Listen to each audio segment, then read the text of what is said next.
Laura Loomer. Where is she? Where's Laura? She is amazing. A fantastic woman, a true patriot, Laura Loomer. Hi, I'm Ana Marie Cox. This is 90 Days with Ana Marie Cox. It is now 52 days until the election. This is a show where we talk to smart people about what they're thinking regarding this wild, historic, unprecedented election.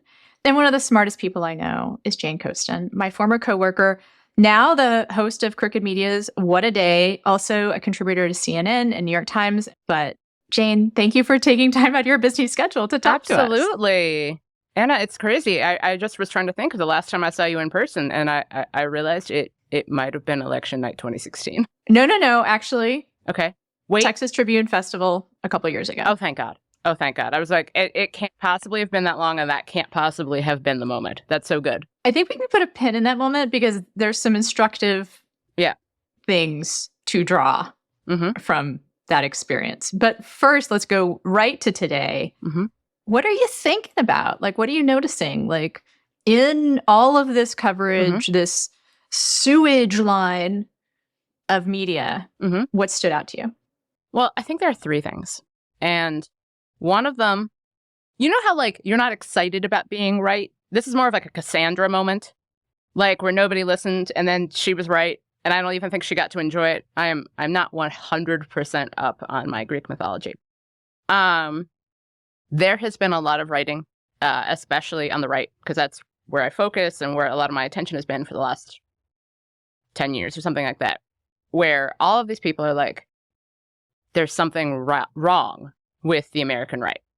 You saw that with how people responded to Tucker Carlson welcoming and enjoying the presence of the Holocaust denier, who basically on Twitter said that he would prefer that Nazis be in control of Paris than see some drag queens in the opening ceremony.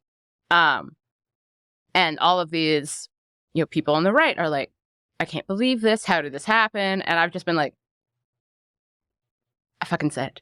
I said this is a problem. I said you lacked guardrails. I said that the purity spiral was bad because, all politics tends to lend itself towards purity spirals. That's something that you saw on the left, which I also thought was very bad, but it's like a purity spiral in which you can't go far enough. And you see this over and over and over again on any number of issues. You see it on abortion, in which you have people who, if you're an abortion abolitionist and you use that term, why would you be okay with like French abortion law? It doesn't make any sense. And the purity spiral like leads you away from French abortion law. You see this on issues of race, and you see this on any number of issues in which the purity spiral is so inviting. So that's one thing I've been thinking about. The second thing I've been thinking about is about how Trump's world is so tethered to online. Not online as in like the internet, but online as in like shit that starts online and then becomes online, and believing that online deeply matters. This is not new. There's like this weird retcon that some on the populist right have done of 2015, 2016, in which Trump was talking about the working man and Trump was talking about these critical issues. And I'm like, I don't 100% remember it that way, but like, let's say hypothetically that were true. By 2019, that is not true. By 2019, 2020, Trump is going on the stump at campaign events and yelling about Bruce and Nellie Orr, who, if you remember, are somehow involved in something about Crossfire Hurricane, something, Comey. I don't even remember. I remember I wrote a piece for Vox about this, and he had said all this stuff, and I was like, who the hell are these people? And then I looked it up. I'd written an article about Bruce and Nellie Orr, and I had like blacked it out. So anyway, he's going on the stump and talking about that in Iowa. He's talking about Section 230 of the Communications Decency Act, which is actually an issue about which I think Section 230 is great. That's how websites are able to have comment sections and ban people from those comment sections. It's why that, like, if you have a cooking blog and somebody starts doing Holocaust denial in the comments, you are allowed to delete their comments. Doesn't it allow, it also says you're not responsible if that is correct. If that content which stays people, up. like, yes, which most people do not know what Section 230 of the Communications Decency Act is. Trump did. Well, Trump had an interpretation of Section 230, and he would like go on the step at Iowa and be like, we got to repeal Section 230. And like, God knows, I love the good people of Iowa. You know, good, you know, Iowa City, Des Moines, good folks, all of them. I don't think Section 230 is like deeply important to undecided voters in Iowa. But it was very important to very online people that Trump was listening to. And so he was super online in 2020. Notably, the Biden campaign was super not online because Joe Biden, to his credit, not a very online person. One might even say Joe Biden is offline. Oh, yeah. Joe Biden was multiple ways in next multiple level, next level offline, which like, sure. And, you know, Trump loses in 2020. And then it never got better or changed. This is how we get his half-formed thoughts. Trump's Yes. like half-formed thoughts, both on the stump and in the debate. Yeah. Where he just makes references to things that this very narrow slice of even his base knows what he's talking about. Right. Trump did not win in 2016 because of weird-ass memes. Trump won in 2016 because roughly 75,000 people in 3 states didn't vote. That's pretty much it. Like, the margins were pretty thin. Now, I know that Trump has turned that in his brain into, like, the greatest victory in the history of time. He's basically Julius Caesar plus Hannibal plus the elephant Hannibal, not the murderer Hannibal, who he talks about all the time, but also keeps talking about how he's the late, great Hannibal Lecter. And based on Hannibal Lecter canon, Hannibal Lecter's still alive. Anyway, so, like, it was really, like, the idea that the online right has of its own importance has become so swollen that it is really something to see because, as in the debate, he took weird shit that people were saying on the internet that J.D. Vance saw, because J.D. Vance is, there are people who are like Twitch streamers who are not as online as J.D. Vance. Like, he might be the most online person. Like, all of the people he listens to, when I went on CNN a month or so ago, and I was referencing some of the people that he paid a lot of attention to, and the look of complete confusion in the great Abby Phillip eyes, I was like, there was a moment I'm like, yes, I think this is important to talk about, but also, wow, I feel weird. Like, it's like a level of dork that I just was like, whoo, I haven't felt this way since I was like 6th grade. But anyway, so he's listening to people like Curtis Yarvin, who believes that we should have a dictatorship / CEO and as president, and also women shouldn't vote. Bronze Age pervert, some weird PhD guy who also thinks women shouldn't vote and also has a lot of very homoerotic ideas about what men should be. It always tends to end that way. But just like a lot of super online people. So you have Trump getting all this super online stuff from very online people. The Daily Beast reported that in the war room preparing for the debate was Jack Posobiec, Holocaust denier, Pizzagate guy, and Chaya Raichik, who's Libs of TikTok person, among the more online and terrible people that exist. And, like, you do not, one, even if Trump was not 300 years old and able to correctly articulate what people were telling him, it would still sound insane. And Trump's not able to correctly articulate what people are saying, so it sounded even more insane. Like, the number of people who kept being like, my wife was watching the debate, my wife isn't online at all, and she was just like, what the fuck is he talking about? So the online nature, the swollen self-importance of the American right online, that has been something where I'm like, this is a problem for the right. This is a problem that is, again, tied to that purity spiral thing, because you've seen this with the conversations happening around Laura Loomer, who, if you've been online for any period of time, you know this person is insane. Like, this is a person who chained herself to Twitter's offices back in 2018 while wearing a Star of David because she was comparing being banned from Twitter to the Holocaust, which not the same thing. Like, she's a deeply Islamophobic person. She also hates pretty much everybody. Like, basically everyone except Trump, and that's why Trump likes her, because he likes anyone who likes him. So you see this conversation happening in which people are like, you know, she does some hard things, but, like, you know, we got to fight back, like, basically the no enemies to the right thing. If you're not aware, there's this idea within the new right that you should never hit back at anyone further right than you. And that means if they're actual neo-Nazis, you're like, no, you got to let that go because the left is worse. And I will say, oh, no, they're fucking not, obviously. But it's just been really interesting to have seen the online right once again experience that when it touches oxygen, explodes. Can't do it. Can I want to get to your third thing, Yeah. but I want to kind of pause to connect the two, which is the purity spiral and the terminally online thing. Mhm. Those inform each other. They do. In a big way. They do. Right? Like what you're talking about when it hits oxygen and when they and also, God, most important is the never punch to the right. And that's because I almost want to say, like, that's the purity spiral. You keep turning. Like, you just keep turning and connecting with the more and more extreme, and that gets you more and more extreme. It's the Nazi bar problem, in a party, right? And I think also, the wonderful Abby Cornish, your colleague at CNN, pointed out something on debate night that I think I didn't hear almost anyone else say, which is, it is meaningful that these are the people that he's talking to. Oh, 100%. Like, we can just make fun of it, and we can talk about how it makes him spew. The cats and dogs thing was the most visible online thing, but he said other stuff lots of little too. things like the Viktor Orban fanboying. Like, that's something like Tucker Carlson went to Hungary. They did a CPAC in Hungary, notably. That's a side note. It's funny that all of these people are like, Hungary, this strong man, we love it. They only ever go to Budapest.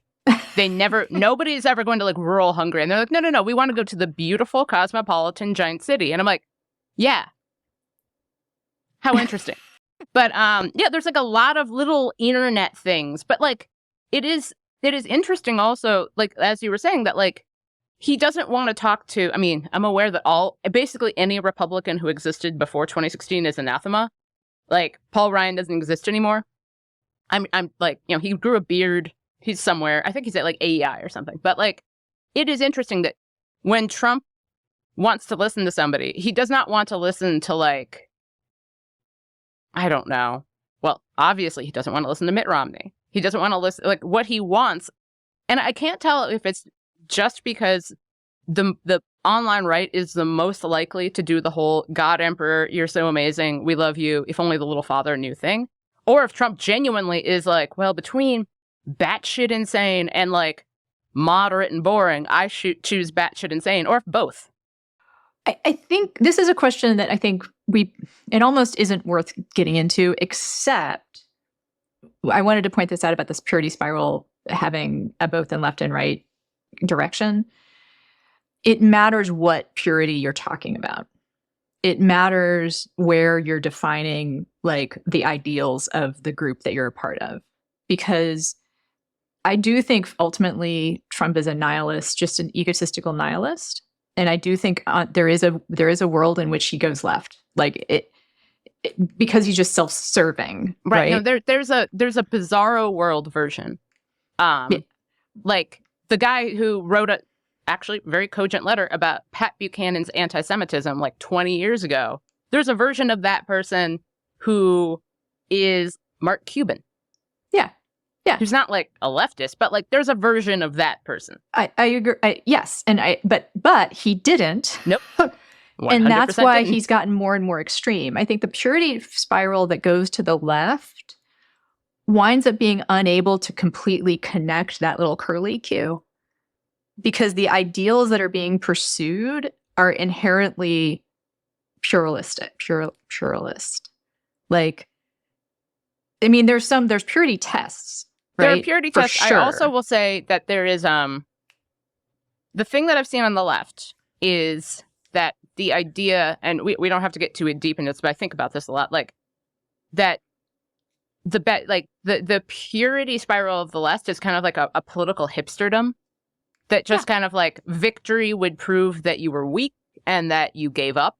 Like the best thing to do is like how mad people get at like AOC for winning elections and like doing things that guarantee that she can win an election and thus do things.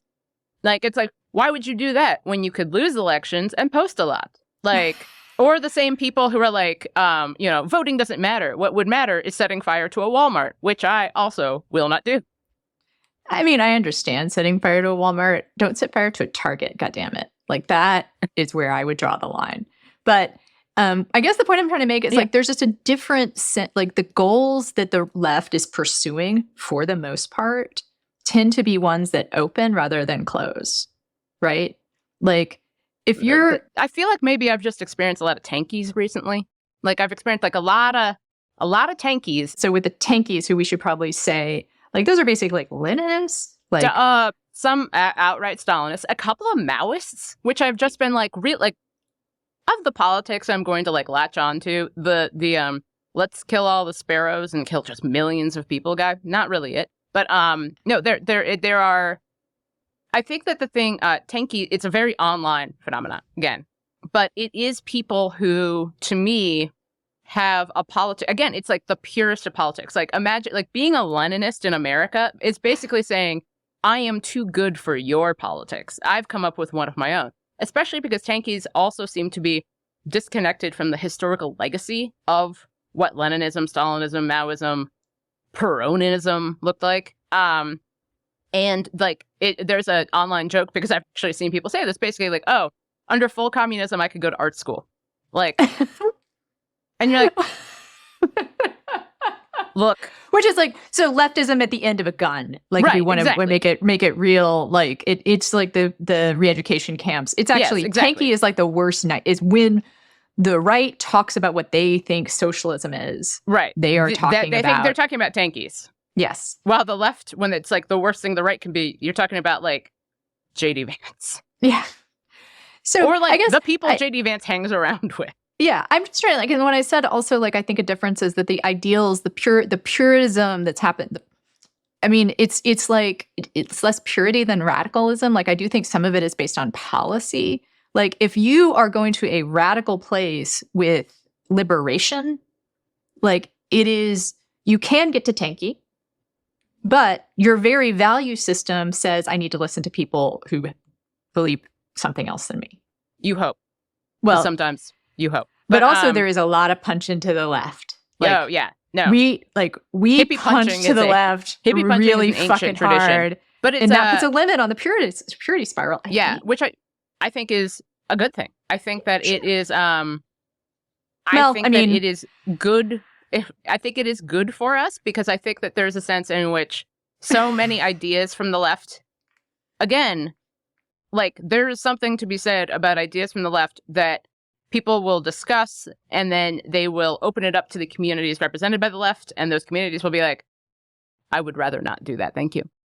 And then I think but I think the point is not like a battle over purity spirals. The point is that like a purity, like the online right has gotten itself locked into a purity spiral. That means that they cannot say no to anyone. And this is something I've been talking about for a decade. Like I used to talk a lot about guardrails. Like if the purity spiral dissolves guardrails, because if there's no enemy to the right, if the further right you move, the more correct you are, then there's nothing stopping you from, inviting Nick Fuentes to Mar-a-Lago.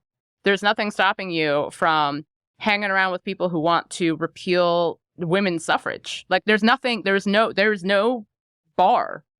And so that's been something I've been noticing, especially because when people encounter it, I mean, I think that's something, there's polling that showed from a couple of years ago that showed that like a lot of people just like when you tell people what some of the people on the right want to do, they just don't believe it because they're like, no one would want to do that. And I'm like, they absolutely do.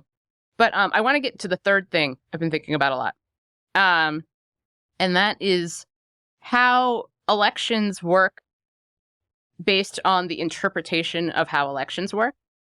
Something I think about a lot is, as you know, I love sports. I like sports way more than I like politics.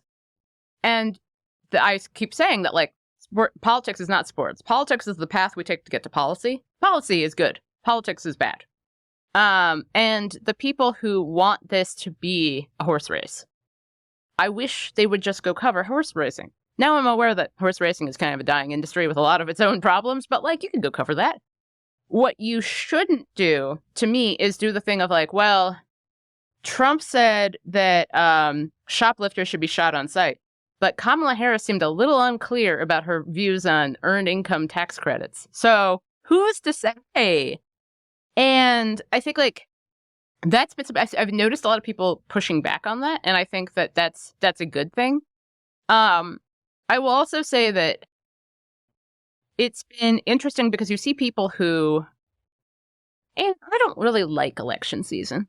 I don't like this. I'm not enjoying it. I'm not having a good time. And I keep encountering people in media or in politics who are like, oh, I love elections. This is so much fun. We're having a great time. And if your life is up for grabs in terms of like what will happen as a result of an election, I feel like it's never going to be fun. Like this is deeply unpleasant for me. It is just, I've been feeling like, I think I felt pretty good the day after the 2022 midterms. And then the day after that, I was like, oh God, we have to do this again. And so that has been something where I'm like, this is a thing in which we just have a clear difference in how we're interpreting the events of this election. And I think that that's something I've been thinking a lot about, because I think that it bothers me so much to see people, and again, I'm talking largely about kind of American conservatives, because I read National Review, I read Compact, I read a lot of right-leaning publications or populist publications or whatever they want to call it. And there was a piece yesterday, Thursday, in National Review that was a response to a former National Review staffer, Kevin Williamson, who wrote this piece about like all of the stuff that Trump has said he wanted to do, like be a dictator on day one, or put all these people in camps, or do all this stuff. And the author of the National Review piece, Dan McLaughlin, he was pretty much like, well, when has Trump ever done what he said? Which, like, if I said I was going to kill you, but I'd never killed anyone before, and there was, like, not that much evidence I was actually going to, like, get up the energy to go kill you, I would still be, like, in trouble. Like, it would still be bad if I was threatening your life. Like, the degree to which so much of this seems to rely on Trump not historically doing what he said, not what he said being wrong or evil or malevolent, but that like he just wouldn't do it. Which I also think it's interesting because the same people are like, Kamala Harris said she was going to do this thing and she obviously will, but Trump, this person we support, is obviously going to do this thing, obviously not going to do this thing, which he has said repeatedly. Like, there's a weird mix of people who are convinced that Trump, because of RFK Jr., is going to, like, clean up the waterways and fix our food system. And yet they also are like, Trump, this person who has repeatedly said really violent things about what he wants to do to his opposition, just wouldn't do that. He just wouldn't. He's too lazy. So here it might be a place where I would like to return to the election night on 2016. Yep. Weird night. And my memory of talking to you. I'm going to get a little emotional. Because it was emotional. Yeah. Because what you talked about was a direct threat to you. Yeah. Like how him winning that night threatened your relationship. Threatened who you are as a person. Yep. Not having a real good time.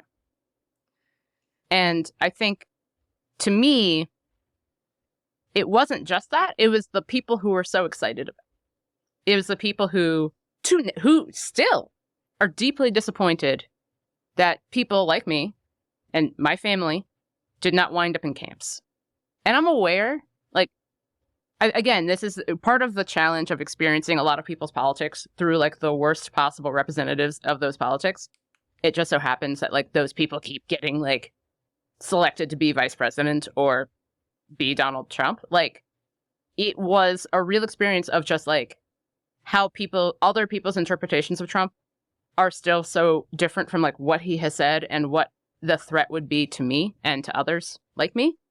And so it's been very strange, especially, I'm sure, I don't know if you've seen this, Anna.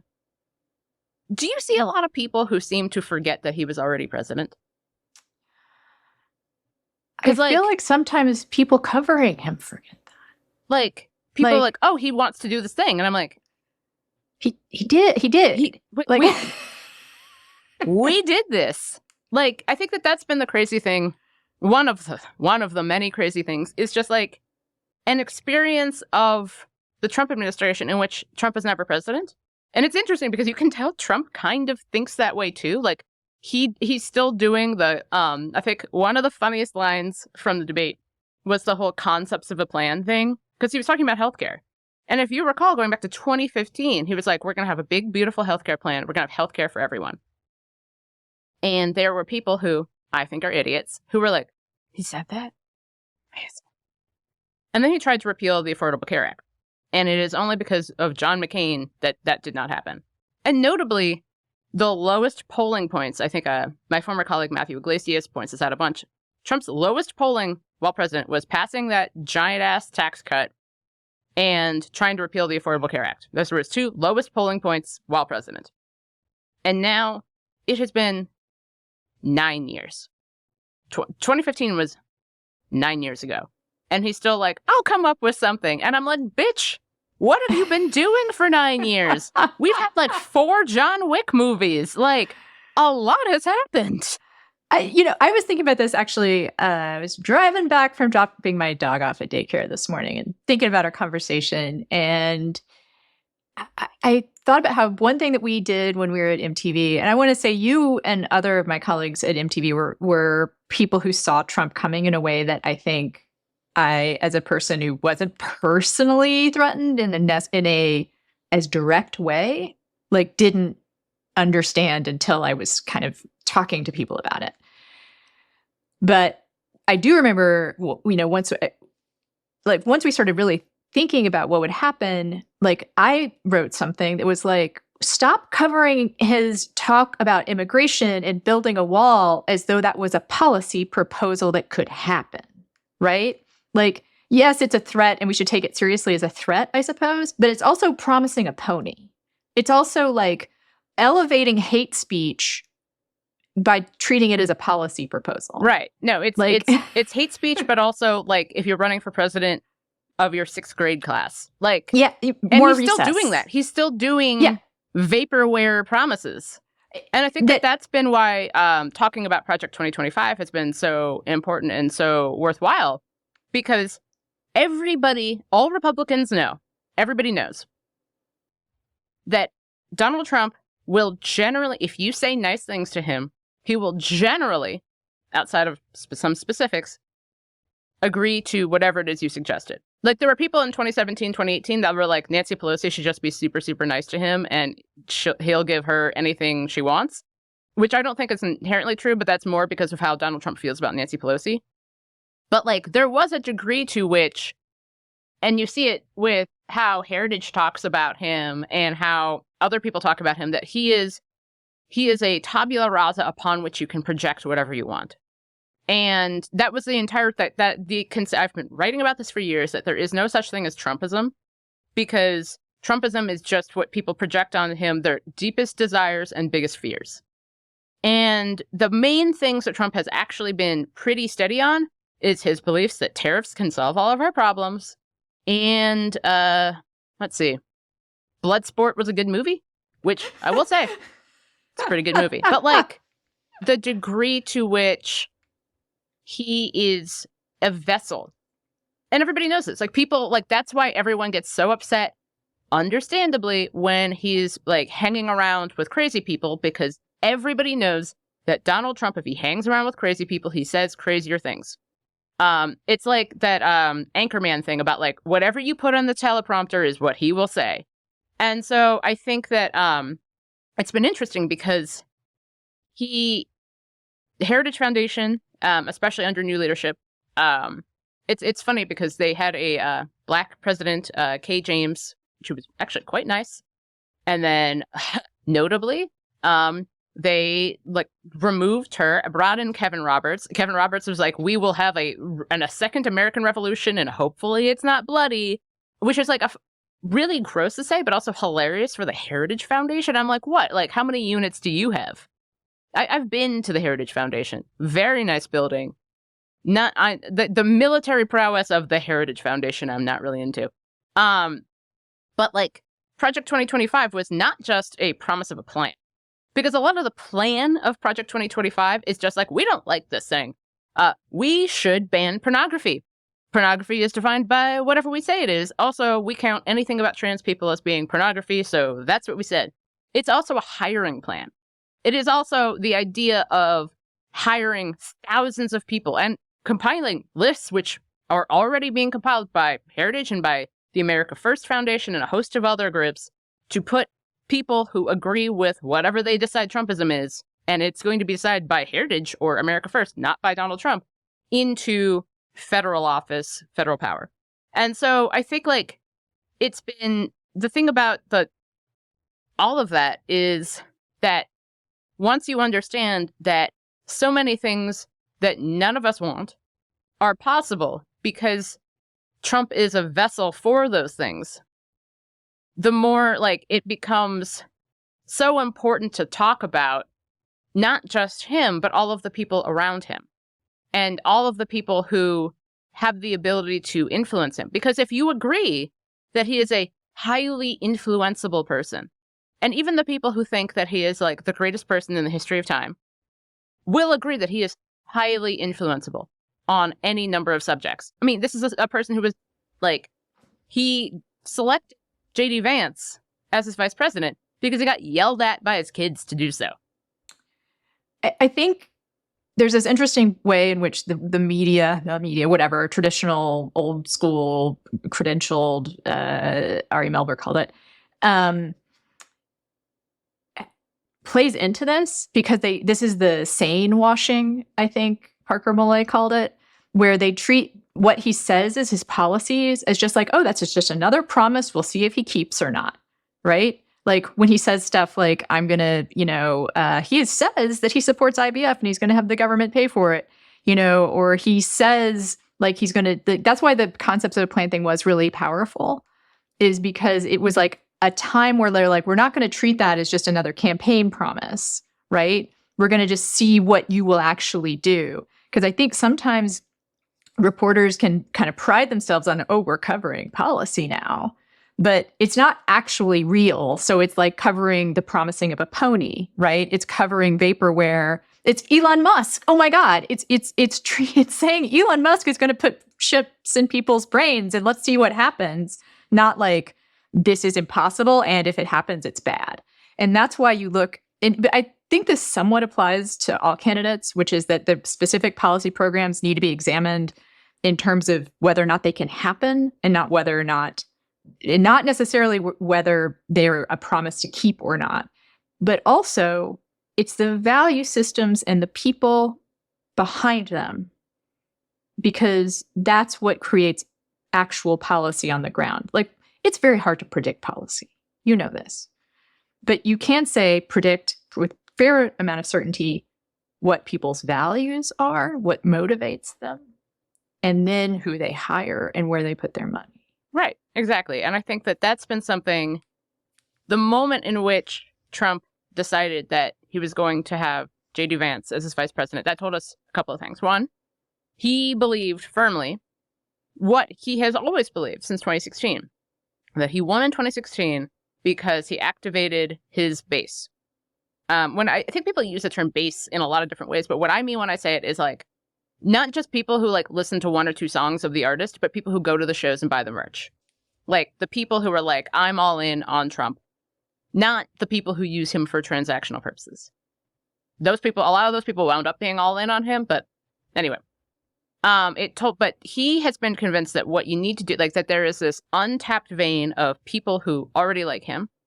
And you see that with how voter outreach is going. There's a great New Yorker piece about voter outreach from Turning Point USA in Arizona, where basically they're just like, no, we don't need to convince anybody. We just need to find all the people who already like him but aren't voting. And so he is convinced that there's like, he doesn't want to go wider. He wants to go deeper. And that's what he thinks that's what worked in 2016. He thinks that's what worked in 2020, because remember, he thinks he won. And that's what he thinks he's going to win again. It's going to happen again. That's why he selected J.D. Vance over Doug Burgum, because he believes like he just needed the person who was the most likely, like the person who already aligned with the things he thinks he thinks. It also told me that he was even more surrounded by those people, like by that purity spiral, by that online right. And it was like, you can tell he is telling us who he is again and again. The Associated Press needs to write a lead that makes sense. So the Associated Press, the good people of the Associated Press and Reuters and those like stringer services, all they are trying to do in many cases is write the first paragraph of a piece that people will understand. Regrettably, Donald Trump would be the single worst lead writer in the history of time. Like the lead is the first paragraph, the beginning of an article. And so if Donald Trump starts wandering on about sharks or Hannibal Lecter or something like that, the AP isn't going to put that in there because it doesn't make any goddamn sense. They're going to put in like Donald Trump made strong comments about illegal immigration, something like that. Yeah. And I don't think that they are trying to get Donald Trump elected. I don't think they're trying to do anything. I think genuinely there's some AP reporter who's just like, I'm just trying to do my fucking job. And then you have like people who will then write on that, do kind of news analysis, and they'll be like, this didn't make any goddamn sense. But like, it is inherently challenging to try and cover somebody who refuses to make sense and who the best interpretation of what they say is not at all what they say. It kind of reminds me, I'm not sure if you saw, but during the RNC, like Trump's speech, like the first 10 minutes, I think it was Nate Silver who was like, okay, like this makes sense. Okay. And then he was like, never mind, because you could see that Trump was like, I hate being on topic. Hate it so much. Yeah. I won't do it. And so it's been interesting because it's like we're still having the same conversations about how to cover him. I mean, I don't want to pretend I have answers, but I know one strand is just white supremacy, historic, like fear of that changing. And I think it's something like that's also patriarchy. been... I mean, part of me feels like the thing is, it's not that hard to explain. That's the problem, is that it's actually very simple, which is there's all this hate and fear. And I mean, something else that I'm sure you've noticed is just like the outright misogyny. Yeah. Like, yeah. The absolute... And homophobia and transphobia. Right. But like the misogyny's been interesting because it has become so abrupt. And especially when you look at like the whole childless cat lady thing was really people leaning into that as like a policy idea. And especially because I keep seeing repeatedly the, I think it's like 2022 exit polling about how single women vote and about like, and then you see people responding online and like kind of with the implication that they need corrective marriage, that their opinions wouldn't be so bad if they just got married. And it's been really interesting to see that misogyny and see that with the mainstreaming of red pill culture, of people who deeply hate women, married to a man, Jane, not just married. Oh yeah, no. The good people, the good lesbians of our time are not the solution here. But like, yeah, married to a man. And then ideally just take on his opinions. Because obviously in this view, all men are Republicans, which I'm like, wow, that's huge news to a lot of men I know. But it's been really, like, those strands are really important to understand. But I also think that it's worth noting how many people, their understanding of politics. I think it's important because obviously white supremacy, misogyny, all those pieces are there. But I do think that there's also something that I think we underestimate. A lot of people don't think about this very much at all. They do not think about this at all. Whenever you read like profiles of undecided voters and their politics make no goddamn sense. Yeah, that's how like a lot of people think about it. Like we think about politics and policy in a very like generally pretty involved way. But I meet people all the time who their politics are a complicated mishmash of things. And I think social media is an inherently flattening mechanism. It makes us believe that people are their politics, and because people perform as their politics online all the time. But then you meet people who are like, well, I remember during the 2020, I saw someone whose truck, on the back of his truck, I wrote a piece for Vox about this. He had like stickers. I think it was Bush, Romney, Gary Johnson, Joe Biden. and then like Michael Bloomberg and some other stuff. And I was like, I took a picture of this. I'm like, if you're this person, please reach out to me. And they did. He was a really nice guy who I think went to Texas A&M. He called me ma'am. And after the protests every night, he would go and sweep up afterwards because he had been so struck by how he was like hurting so much from the murder of George Floyd and the murder of Ahmaud Arbery. And he wanted to do something. And he was like, I used to be pretty conservative, but I didn't really know what that, like, I wasn't really sure what that meant. That's kind of how I was raised. And then I started thinking more and reading more. And that's how we got to like Gary Johnson and Michael Bloomberg. And I think that to me was a moment I want to like, many people's politics are very complicated, but also many people don't think about it at all. I want to say, I'm not sure. That's a journey and not a complication in some ways. Like that is actually someone finding their way to something simpler, like finding their way to a place where their core beliefs are aligned and not scattered. I don't know. Like we could talk for a lot longer. Yes, we could. Yes, we because I think you're fascinating and smart and have obviously not just thought about a lot of these things, but have done reporting on it and like bring all this breadth of knowledge.